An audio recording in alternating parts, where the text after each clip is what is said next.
I sat and talked about it, and then yesterday, it's like God said, you're going to wait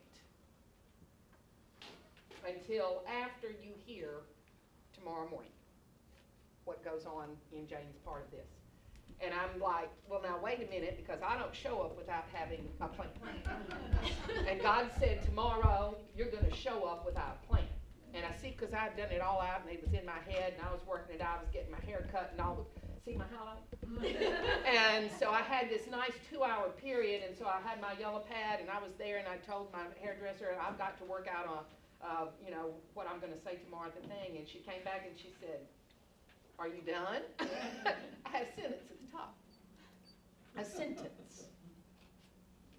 Because the message for me was, we must learn which theology we work out of in our church. Thinking about God. How does this church operate within its view of scarcity and abundance? Okay? Now,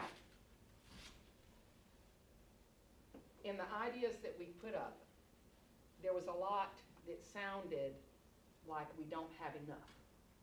And we live in a culture that constantly tells us we don't have enough. We need more stuff. We need more food. You go out to eat, and they're making sure you've got more food than you ever needed, which contributes to our whole problem of obesity, right?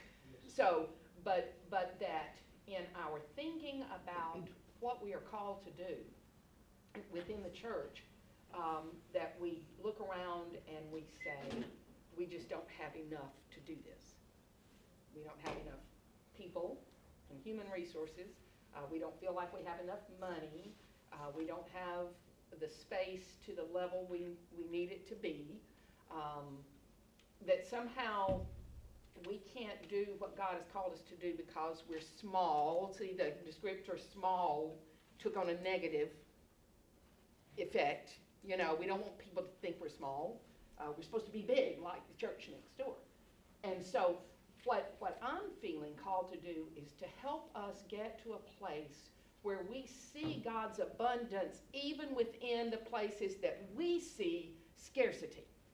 That God is at work in an abundant way that has nothing to do with us. We are a small church, folks. We worship under 100 every single week, even in combined services. Our official count for active membership in this church is 183. I mean, I think you need to know that and know it in the honest, clear way that it is stated. I'm ready to tell Carol we'll do this last reading of the next 12 names, and then I want us to take a fast from reading names to take off the roll. Okay? I don't see that it's helpful for us. Membership doesn't matter that much anymore. It's only one part out of 3 that matters on apportionments. Okay?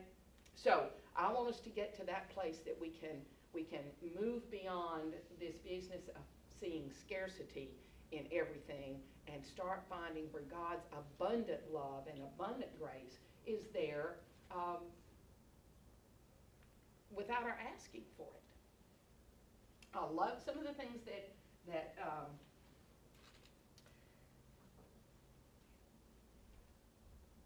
so who are we? We have a statement that we created my first year here, that the mission of New Covenant United Methodist Church is to make disciples of Jesus Christ for the transformation of the world by sharing the love of Christ through education, commitment, service, and witness. Now that is a functional mission statement. But if I show that to someone shopping a church, they're going to go, okay, that doesn't float my boat. What does it say about the vitality in the life of the congregation that's not dry and functional and practical, but speaks about who this church is and what God is calling us to do? Now, in a perfect world, we would take this statement, and it had been my hope that every part of the church would be everything that we planned in ministry would focus around these areas, and that's how we would be sharing the love of Christ as we make disciples of Jesus Christ for the transformation of the world. And so 3.5 years, down the road, as we're looking at this, how are we doing on this, especially since the original statement that came from our planning retreat was missing what word? Witness. And to this day, since Bill filled out his term as evangelism chairperson, we haven't had a person to come and take that over. And I'm not going to let him take it back, because he needs to be part of a larger group that is doing this. Because until we decide what we understand Christian witness and evangelism to be, we got to get our heads out of standing on the corner giving out Gideon Bibles and talking to everybody, which is what our concept is, and none of us are called to do that except Bill in this room. How it matters with service witness, which says, I do this because Jesus loves me and I love you, and this is my witness that you can be loved by Jesus too. If we don't connect the two dots, and we don't say the words, I don't care what kind of good deeds you do. People who don't hear that we are there for Jesus Christ, to serve in Jesus Christ's name, to make disciples, aren't going to know that. They're just not. So we are caught in a place between what our hearts want us to do and what our commitment to serve Christ is. And I think that it's always hard, because we've had so many wonderful statements and good ideas, and I wanted to share this. Ideas are arrows, but arrows need a bow. Right? They don't just jump up out of the sheath and fly by themselves. Okay? And the second thing that we tend to do is relegate these ideas to a committee or a team in order to give them movement. A committee is a cul-de-sac where ideas are quietly lured and then left to die a very gentle death. We got to get everybody on board when we decide how we're going to move and go forward. So I thought the best way to think that we can get from a scarcity to abundance is to listen to what Jane read today. I'm going to back up 2 verses. So we're in chapter 4. Let's hear verses 11 and 12. Because Paul is saying, he says, I'm not referring to being in need, Paul says, for I have learned to be content with whatever I have. If I know what it is to have little, he says, I know what it is to have little, I know what it is to have plenty. In any and all circumstances, I have learned the secret of being well fed and of going hungry, of having plenty and of being in need. Then he says, I can do all things through him who strengthens me. So that verse doesn't stand out there all by itself. It stands after he has acknowledged that he has had times of scarcity and abundance. And that what he's come to do is learn to trust that God's going to make it through anyway. So as I look at this, and we go through and we think about who we are, loving, praying, small, moderate, a worshiping community, friendly, nurturing. There are many people who will come in and hear those words and they love it and this is the place for them. Others who come around and look saying, what about justice? How do you feel on issues that folks don't want to talk about right now? Can you tell me a little something more about what that is in your understanding of the gospel? So there are many elements that we still have to think about as how we want to describe ourselves or we want people to see us. What is God calling us to do? Make disciples and spread the good news. That goes without saying. But I love the fact that we don't even know because they haven't really thought about it. The prayer I walk is one of the best ways to do this that we'll ever do. It was the focus of annual conference 2 years ago. And one of the keynote speakers not only did 2 addresses to the conference floor, but she led workshops on it. And it's not either or, it's both and, whether you do it individually as you do your walk, but it's more impactful if you do it as a group. And people got in vans and drove neighborhoods. And then they stopped the van and they got out and they walked the neighborhood and they prayed.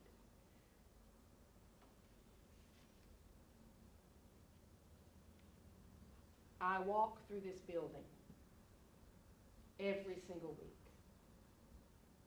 2 reasons. Number 1, it keeps my phone from nudging me when I haven't put enough steps on my fitness app. And it says, you need to get up and move. But more importantly, it's the way that I walk through this building and pray for this church. I don't even know if I can talk about it, to walk through these rooms painted, ready for children and youth. And to know the only ones here are from a co-op, a Christian co-op on Mondays. Little Cub Scouts on Sunday afternoon who aren't connected to this church, but we're here and we charge them because we love them.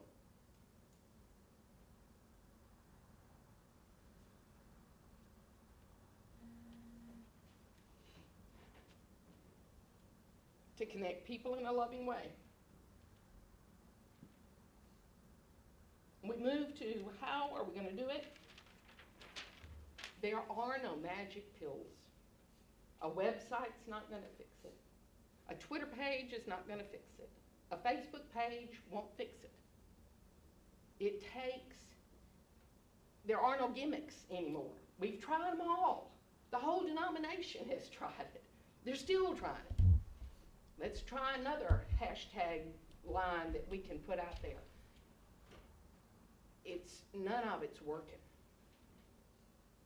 And we've got, I think everyone in the church is willing and available and committed. I really do. We show up well. And if nothing else that we've done in the last few years, the pumpkin patch has showed how this church can rally around a cause that impacts the whole community of faith. And our best foot out in the community. But it begs the question. We want to do this and we want to get out of the building. I preach about this all the time. Every time we got to get out there. That's where the people need us. But who is our neighbor? That's what's missing from our list. Who are we? Who's God calling us to be? And what is God calling us to do? How are we going to accomplish that? Well, who is the neighbor that we're going to do it for? This is tough. John made a point. The majority of the membership of this church is from Mesquite and Garland. We have a handful whose mailing addresses are from Sunnyvale. But Audrey and Mike live right down the road here off of Tripp. It's a little bit more toward us than away from us. Because when you drive through Sunnyvale, I mean, things are kind of far away.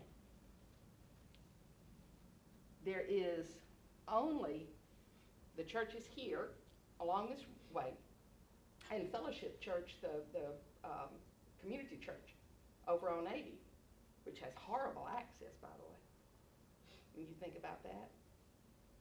So we have to ask the question as the community of faith is, who is the neighbor that we are being called to serve? And if our address is Sunnyvale and we're not connecting with Sunnyvale, then we need to kind of define who we are and who our community is. You see what I mean? We are working in close proximity with St. Stephen, St. Mark, First Methodist, and New Covenant. We've got several things planned for the spring and through the summer already. The clergy people have done this. And I'll be communicating all of these events as we move forward. Because all of us have realized we can't do a whole service menu of programming and ministries each. None of us, even First Methodist in Mesquite, doesn't have the resources to be able to do it.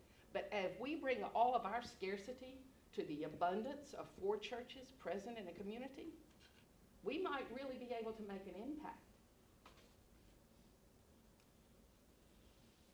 So addressing Mesquite Days, we might not be able to scurry up on ladders and fix roofs and paint like we used to, but we can certainly join forces with 3 other churches that have the resources and the abilities to do that, and then we become the Mesquite area Methodists, right?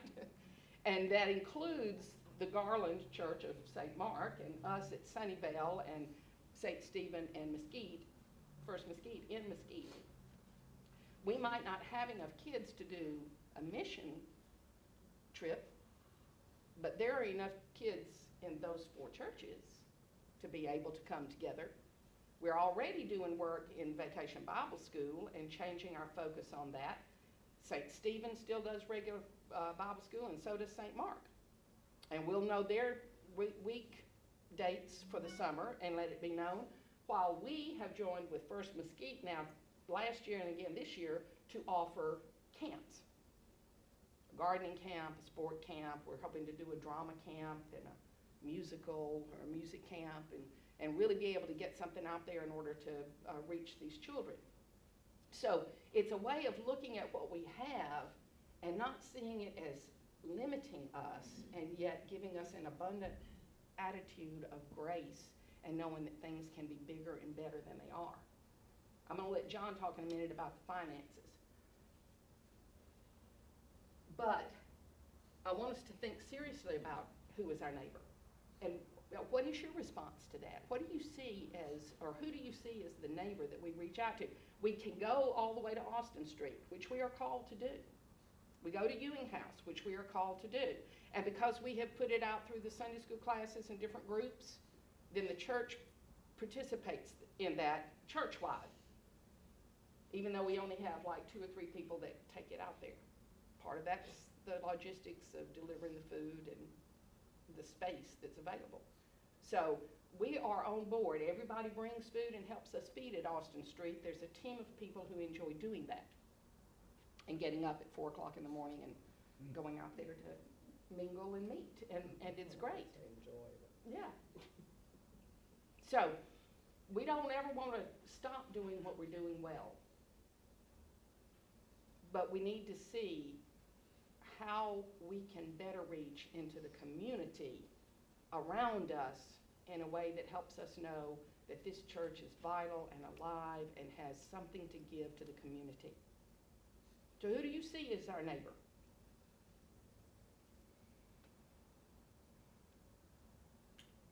I think that the city boundaries don't really apply here. Right. I think anybody we touch in the whole Dallas County area is a community. Yep. To me, it depends on what you're talking about. Because obviously, if you're talking about, and you already said membership doesn't matter. And I've never been one to worry about numbers per se. But if you're talking about reaching out and touching people for Christ who want to join our community of faith, then it's got to be within the boundary, within a certain range of the church, because someone from Arlington is not going to go to church here. Right. Okay. But if you're talking about just sharing the love of Christ and witnessing to people, our neighbors reach, you know. So I don't think there's a boundary there. Right. Don't you think, though, it is a little suspect that we have such few members from I was sitting here thinking my next door neighbors, the Newlishes, the Roushes, the Fox, who else? The Newlishes used to come. That's what I'm Years, thinking. 100 years But ago. I'm Fox counting used to off be. how Yeah. many, Fox used to don't, come. how many more. The question is, do they go anywhere? But I think it's just interesting do. that They don't. that is kind of odd, Yes. that we Two don't of them have. don't. The I third one does, that mayor, but he lives next door. I was just Yeah. thinking of people I knew Yeah. personally, because the reason we started coming here is because of the Newlishes. You know, they Yeah. invited us to come, we Yeah. stayed, now I don't even know. But that is interesting, I don't think we certainly shouldn't be limited to any particular neighborhood or area. But it is kind of weird that we don't have more, I think I that don't it, know why that is. I think that if we're gonna reach out to the community to offer our services to people in the community who have a need, like the prayer walk, Mhm. I do believe we need to probably outline, not personally, like Kathy was saying, but corporately, you know, 5-mile radius, Mhm. 10-mile radius, Mhm. whatever it is that we want to reach out as far as the services that they can come to the church to Mhm. get. Yeah. Mhm. Does that make Mhm. sense? It does. Yeah. Oh, I And would think within we'd start Sunnyvale, with you have a lot of Sunnyvale new behind us. subdivisions But going I, up too. but I believe that it will encompass Mesquite, Garland, Sunnyvale, depending on Mhm. your range.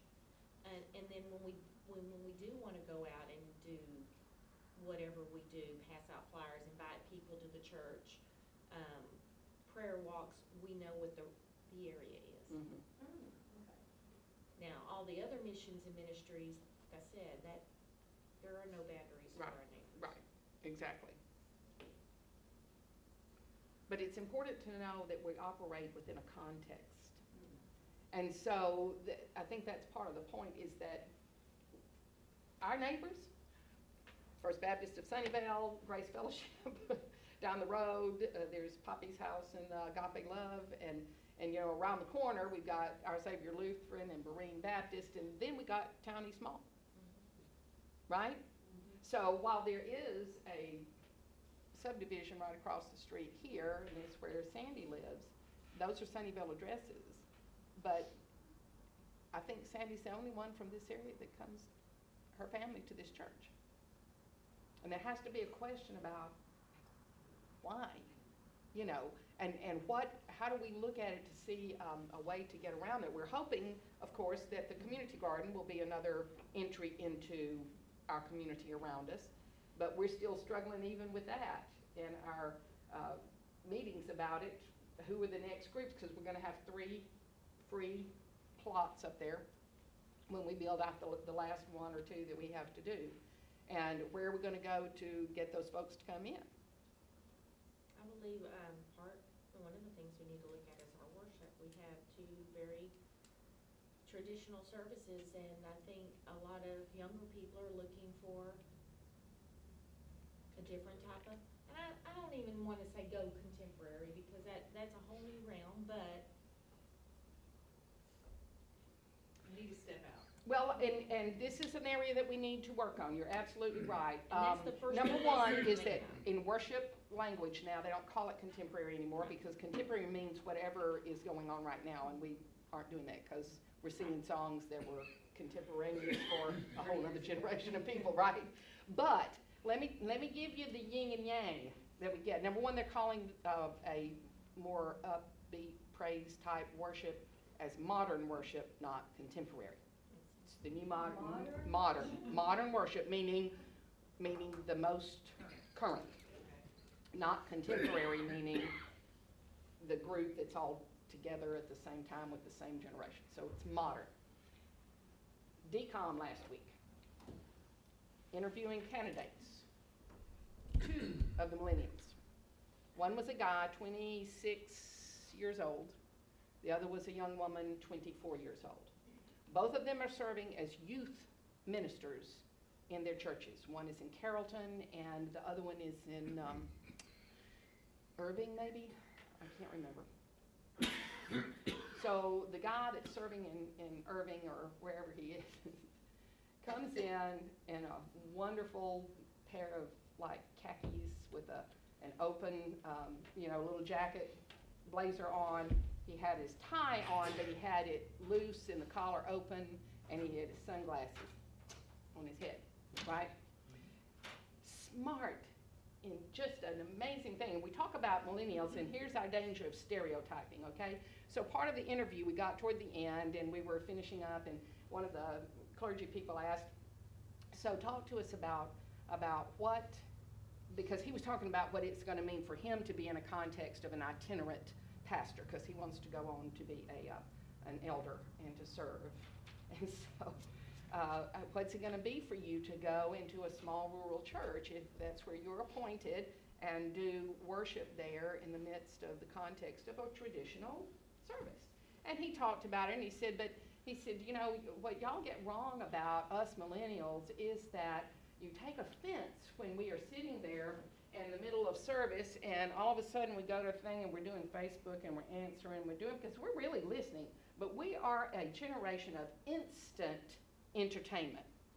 And if something is going on around us, whether it's in a classroom or a worship service or in an office doing work at a committee meeting, if we get bored, we're going to still be listening, but we're going to be doing something else.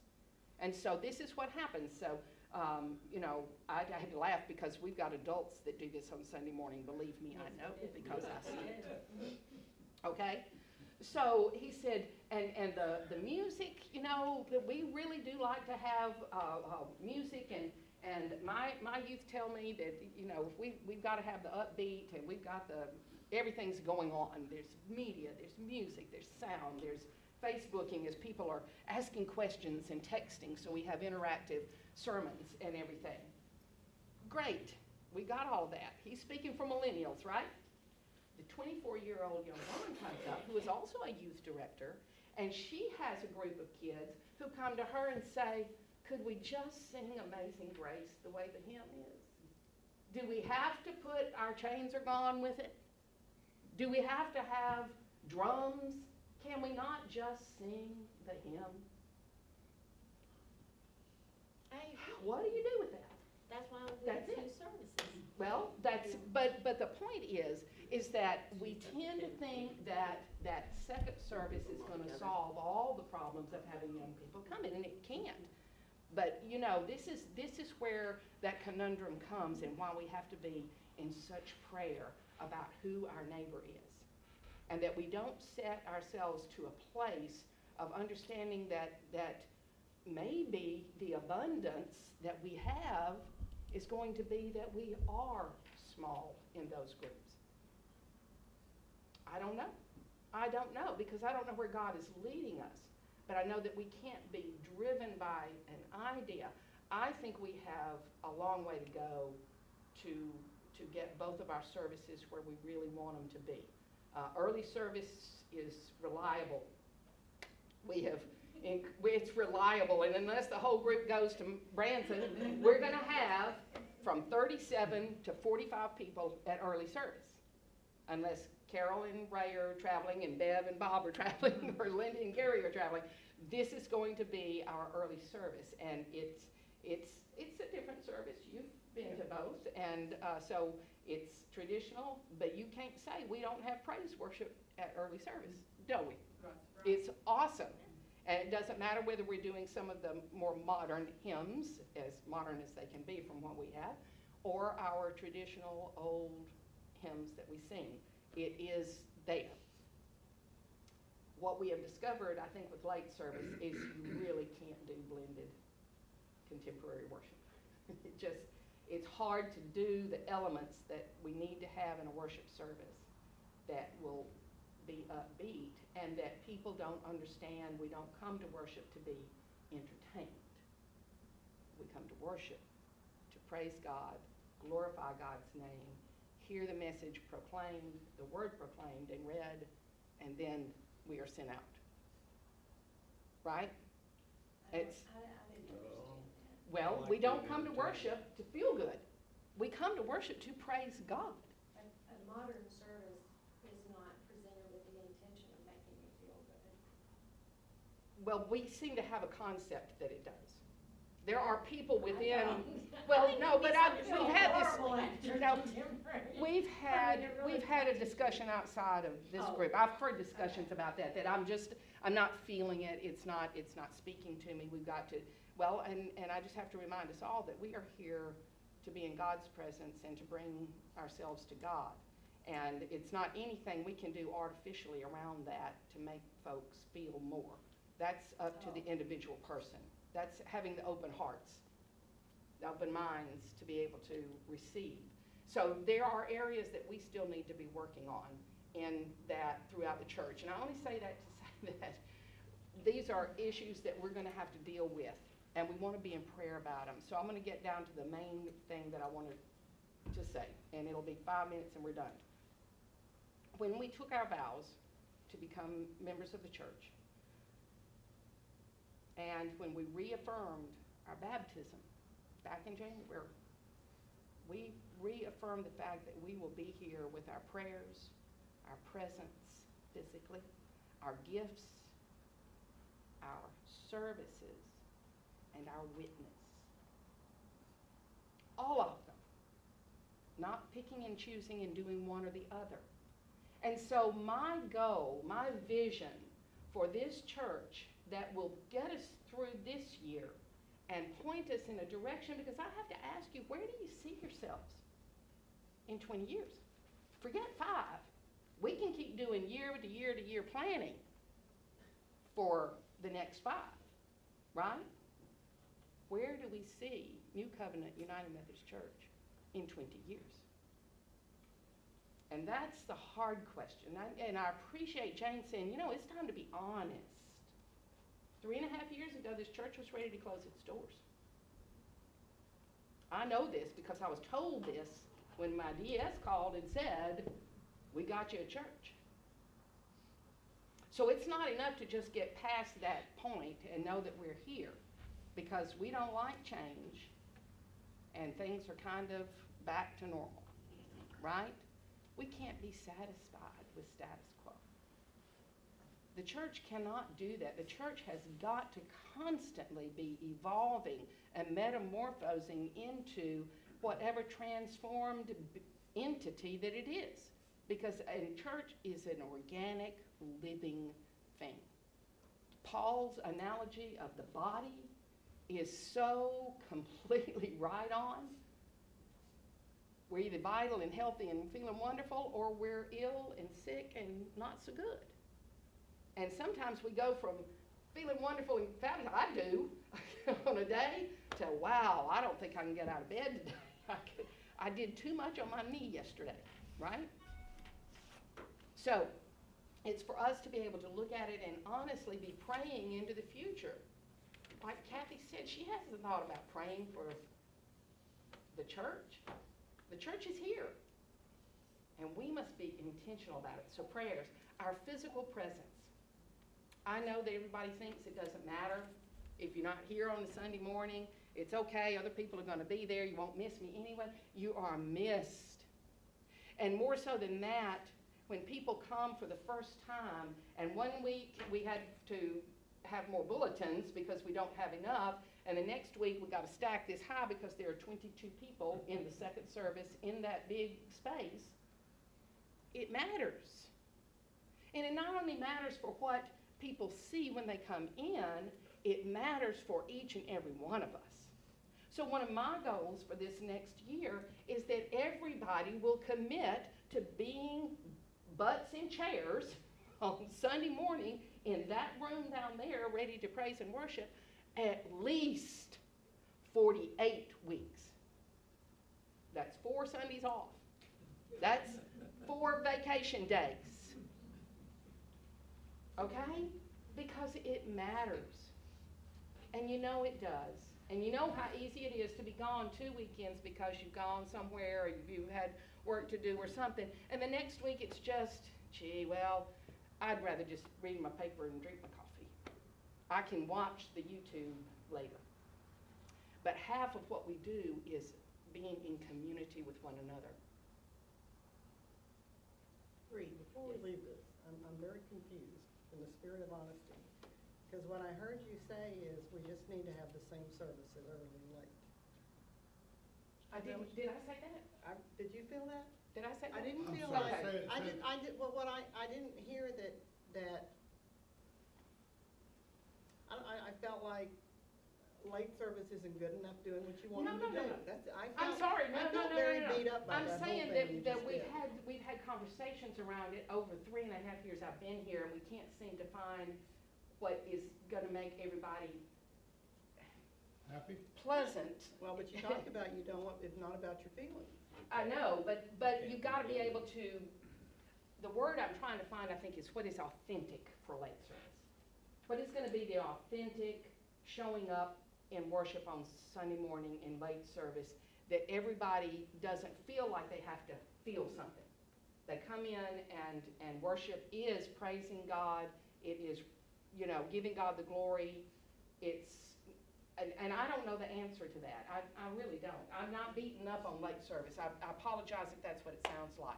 But we've had a lot of conversation about that in other venues, whether it's in disciple Bible study or around groups or, feedback that I get. It's not, I love second I'll just say this, my point was not to say that, I got the feeling that it sounded like I was saying early service, saying something negative about early service, and I was not. no. I think traditional is wonderful, and I sometimes enjoy going to that Right. service. I haven't in some time, but I enjoy going to that service. But there is something missing in late service. Yes. And there is, I don't know how to put my finger on it, but I also know that we need to be different. Yes. We need to offer our community and our neighbors a choice. Yes. If we're gonna have 2 services. And so that was just my point, is that it really needs to be looked at.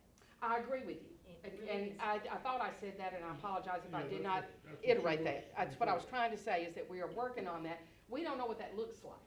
And so, out of our scarcity of funds that we feel that we have, or resources as far as human resources, people to do it, we don't have people to be a praise band.